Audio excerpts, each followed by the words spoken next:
Hello नमस्कार दोस्तों, स्वागत है आपका कायरा एजुकेशन में।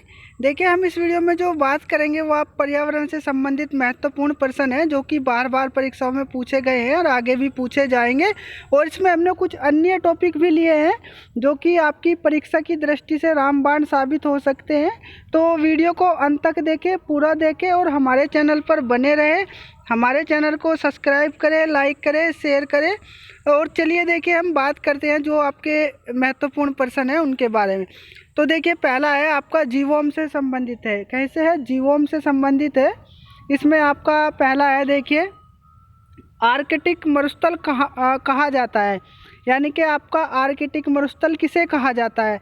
तो आपका जो टुंड्रा प्रदेश है उसको आप आर्कटिक मरुस्थल कहा जाता है। दूसरा आपका नेक्स्ट है, पूर्णतया वृक्षविहीन प्रदेश कौन सा है? यानी कि आपका पूर्णतया वृक्षविहीन प्रदेश है आपका टुंड्रा प्रदेश है, जो आपका पूर्णतया वृक्षविहीन है। फिर नेक्स्ट आपका तीसरा प्रश्न जो आता है इसमें आपका, देखिए, मांस एवं लाइकेन किस प्रदेश की प्राकृतिक वनस्पतियाँ है? देखिए, ये यूपी टेट में भी पूछा गया है कि मांस एवं लाइकेन किस प्रदेश की प्राकृतिक वनस्पतियाँ है। तो आप देख सकते हैं ये भी आपका टुंड्रा प्रदेश की वनस्पतियाँ है।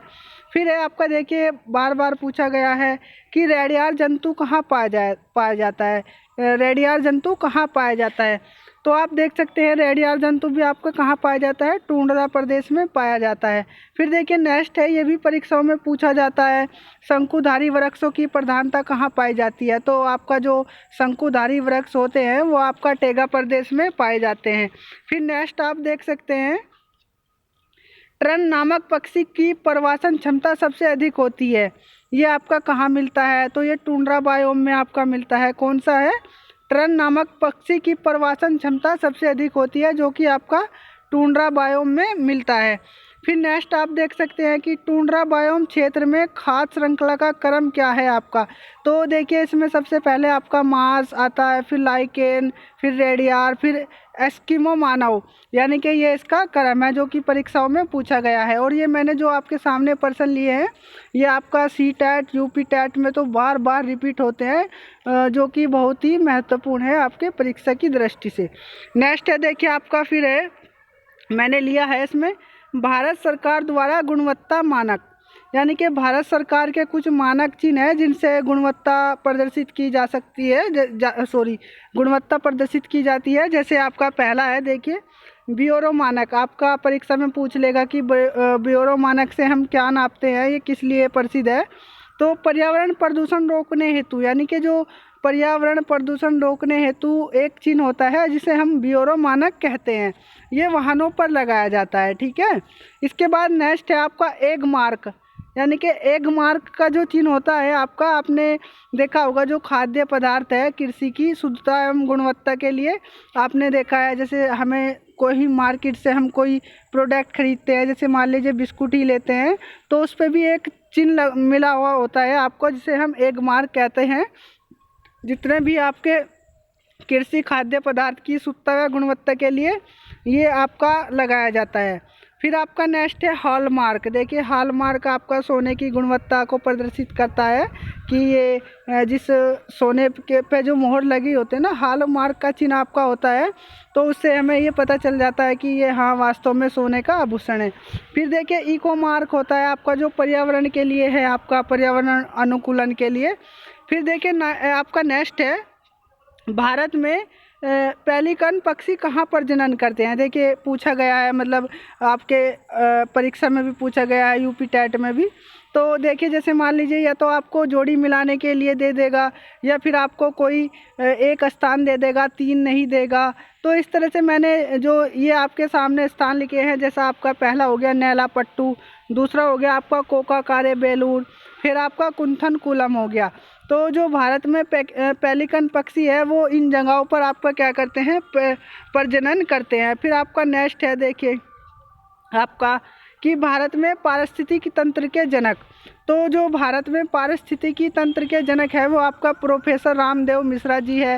नेक्स्ट पर्सन आपका है हरित क्रांति के जन्मदाता। तो देखिए हरित क्रांति के जो आपके जन्मदाता है विश्व स्तर पे वो डॉक्टर नॉर्मन अर्नेस्ट बोरलॉग है।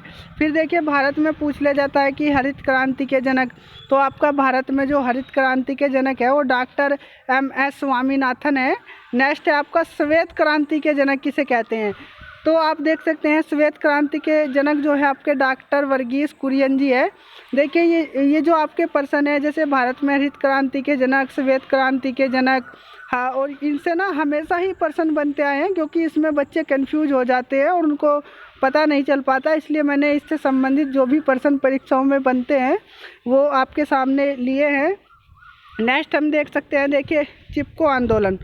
आपका चिपको आंदोलन के प्रणेता कौन है, तो देखिए सुंदरलाल बहुगुणा जी है। और जहाँ तक मेरा मानना है ये पर्सन आपका परीक्षा में, किसी भी परीक्षा में आपसे पूछा जाएगा क्योंकि अभी हाल ही में इनकी मृत्यु हुई है कि आपका कोरोना की वजह से, सुंदरलाल बहुगुणा जी की, जिनको हम चिपको आंदोलन के प्रणेता मानते हैं। फिर देखिए वृक्ष मित्र किसे कहते हैं, वृक्ष मित्र भी इन्हें कहते हैं, सुंदरलाल बहुगुणा जी को। फिर नेक्स्ट है आपका देख सकते हैं भारत का जल पुरुष।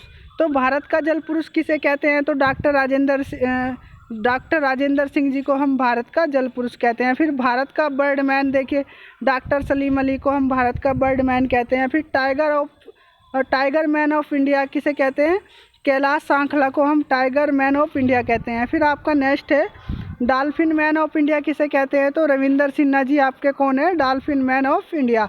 फिर नेक्स्ट है आपका अपिको आंदोलन के प्रणेता कौन है, तो आप देख सकते हैं पांडुरंग हेगड़े आपके अपिको आंदोलन के प्रणेता है। फिर देखिए नेक्स्ट है आपका नर्मदा बचाओ आंदोलन के जनक। तो आपका नर्मदा बचाओ आंदोलन के जो जनक है आपका मेधा पाटेकर है, बाबा आमटे है। फिर आपका नेक्स्ट है, देखिए ये जो आपके पर्सन है, नेक्स्ट पर्सन बहुत ही इम्पोर्टेंट है, देख सकते हैं जैसे रेड डाटा बुक में सम्मिलित कौन कौन है। तो आपका रेड डाटा जो बुक में सम्मिलित है आपके विलित थोरे जीव, आपका सुभेद्य जीव, आपका फिर है आपका फिर नेक्स्ट है आपका देख सकते हैं इसमें आप आपत्तिग्रस्त जो जीव है ये आपका रेड डाटा बुक में आपके आते हैं। फिर आप नेक्स्ट देख सकते हैं इसमें जैसे कि आपका रेड डाटा बुक जो है आपकी वो पौधे एवं जंतुओं के लिए अलग अलग जारी किए जाते हैं। जैसे मान लीजिए अब तक दुनिया में जो रेड डाटा बुक है वो 5 प्रकाशित हो चुकी है, जो कि आपका प्रथम दुनिया की रेड डाटा बुक 1 जनवरी 1972 को प्रकाशित हुई थी। देखिए प्रथम जो बुक है उसमें कौन कौन आते हैं, आपका स्तनधारी आते हैं, दूसरी बुक में आपका पक्षी आते हैं, तीसरी बुक में आपका मरुस्थलीय उभयचर आते हैं, फिर चौथी बुक में आपका मछलियाँ आती है, पांचवी बुक आपकी पौधे एवं वनस्पतियों से संबंधित है। तो देखिए जितने भी ये पर्सन थे मैंने इसमें वीडियो में जो आपको बताए हैं ये आपके लिए बहुत ही महत्वपूर्ण है, जो कि परीक्षा की दृष्टि से आपको आवश्यक ही आने चाहिए। तो आशा करता हूँ वीडियो आपको अच्छी लगी होगी। हमारे चैनल को लाइक करें, शेयर करें, सब्सक्राइब करें। Thank you.